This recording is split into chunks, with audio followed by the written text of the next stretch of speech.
How are y'all doing? How are you? How are you? Fantastic. Coach coordinators in place, couple guys that don't have NFL coordinating experience. You said everybody gets their first shot. What's your confidence in these two guys that they're going to be able to have success right away? Yeah, I think once you're around these two for a short period of time, you'll be quick to understand they've got the it factor in teaching and coaching, and so in different ways. David's background playing quarterback, coming up into coaching, has a vision of what and why and how to do that, and he's clear to articulate that, at a really high level. It's what's making him a good coach so far is his ability to communicate and teach and think quickly and attack and solve problems, like all the things that we're in coaching, where Durante's been more methodical in that way, defensive backgrounds, different systems. And so what I love about him is had different systems been a part of. He's called it both in college, back in the NFL, passing game coordinator. And so to put that into effect here, that's a really big deal for us. And so to see young corners like Samer Steele and Amos, kind of come under his guidelines, like it's a really big deal for us. David, his rise has been so rapid here in the coaching ranks, and he said that when he got here, he felt like you had a development plan for him right away. And you get little opportunities, maybe a play call makes it into a game, or talk to the team or something like that.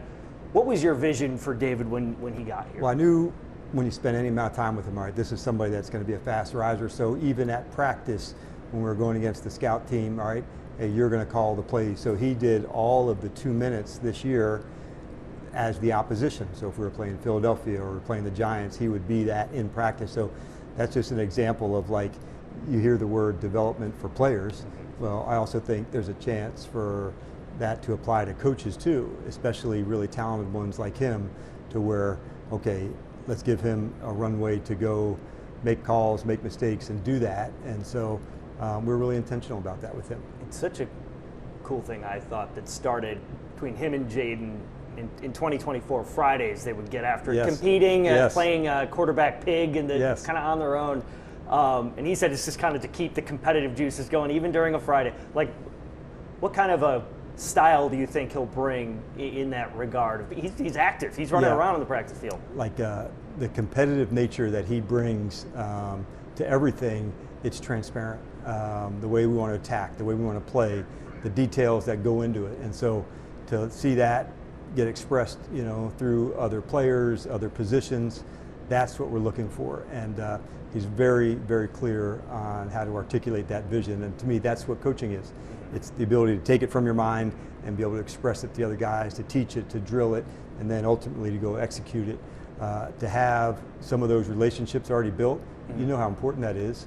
To say they've spent time together in the highest of highs and the lowest of lows, and so they've been in those spots together already, and so that's a big leg up already. They don't have to spend time developing that relationship. What's his offense, you think, going to look like? I mean, I know he's had a lot of influence in playing and coaching here. You mentioned under center a little bit more for Jaden, but what do you expect the David Blau offense to look like? Yeah, and I think that's the part that you said it right. Like, what's the David Blau offense look like? When, as a coach, you're often influenced by other people that you coached under. And it's no different as a ball player. Who are some of the offenses and the systems, that you came up under and you like that, and think, all right, if I'm in charge one day, this is going to be a part of that. I think the common thread here will be explosive and attacking. And those are the things that will drill, will work, and that's what the scheme will do. And we'll feature the guys in the things that they do best, starting with number 5. And like, one of the great parts about Jaden, like, he'd be exceptional in just about any system. And so to see him into these ways, being under center a little bit more, there's some good play action that comes from being under center, and we're going to work through all of that. Durante, coming from a very different background, different path to get here. What do you know about his journey to get to this point, and how much do you appreciate that? Yeah, it's one of the things that I love about him, his story, where he's at, what he's doing. And so to become an expert at one thing, you're digging in, but now to see that expand more, when you reach out to some of the players that played underneath him, you hear about the teaching, the respect, the ability for them to get better. And so as coaches, we're developmental, meaning like, can we help bring these people to the next space, whether that's a first-year player increasing or the veteran that's like already at a high level, can we take them further? And a coach like Durante is exactly the one to do that. Can we make the complex things be much easier? And that's what coaching is, make the hard things like, hey, I can go play fast and play aggressive, and that's what I want you and our fans and everybody else to see us play. It's okay, there it is. That's the style. It was cool when he was asked, when you turn on a game and you watch a Jones defense, what do you want people to see? And he said joy. Like he wants his players to feel joy when they're, which I thought was a very interesting answer. And he seems like a guy that really wants to get to know the person before the player. Have you gotten to see that a little bit since he's been here? Yeah, I love that answer from him, because that is when like we're at our best and you're experiencing that joy and you're getting to do it with somebody else and really pushing each other to do it. Those have been the best defenses I've been a part of that had a lot of joy, the competitiveness to do it all together and fight for one another.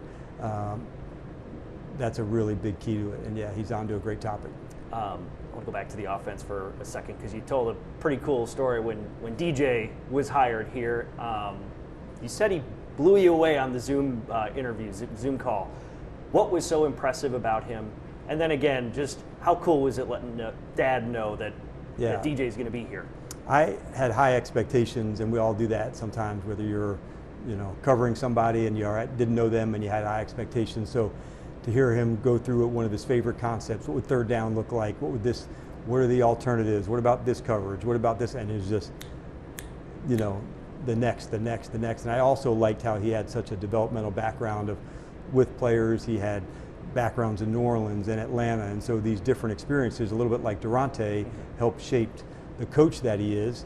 Now, his first coach was, a pretty remarkable one, in college, and so that was his father, and so he was tough on him in that way. But also knowing him coming in here, I didn't talk to Doug prior to interviewing to DJ, and so it was a great moment to say, hey man, I walked in his office, I said, I just offered our quarterback job to somebody. He just looked at me, okay, and I said, I think you know him.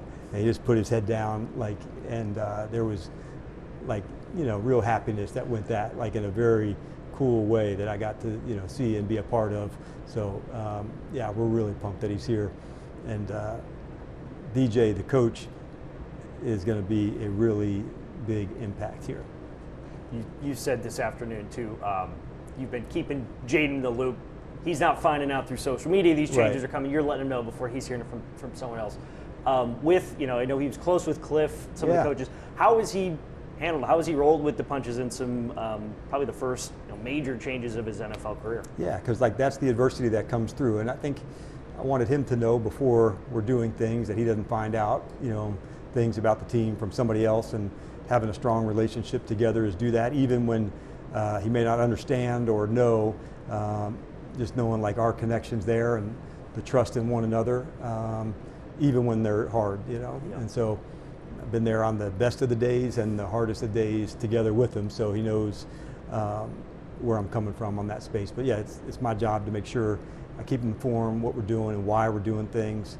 And Jaden's an incredible teammate, and so it's hard, but he also knows, hey, this is what Dan thinks is best and how we got to move forward, and that's how we do it. Some other big news here in February, Tress Way coming back on a one-year deal.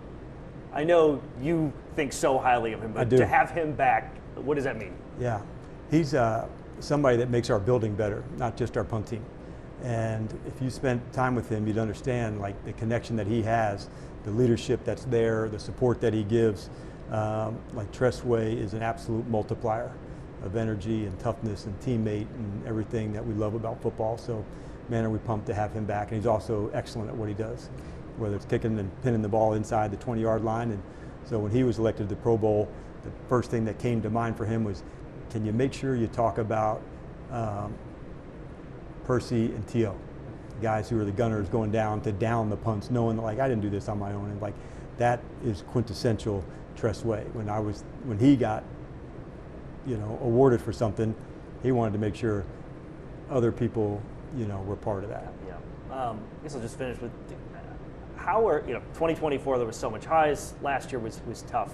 How excited are you heading into 2026 with these new coordinators, new coaches, and a new team by that point. Yeah, and we all should be, honestly. Like, as fun as 24 was, and made progress, like, man, there was also some things that made 25 super difficult.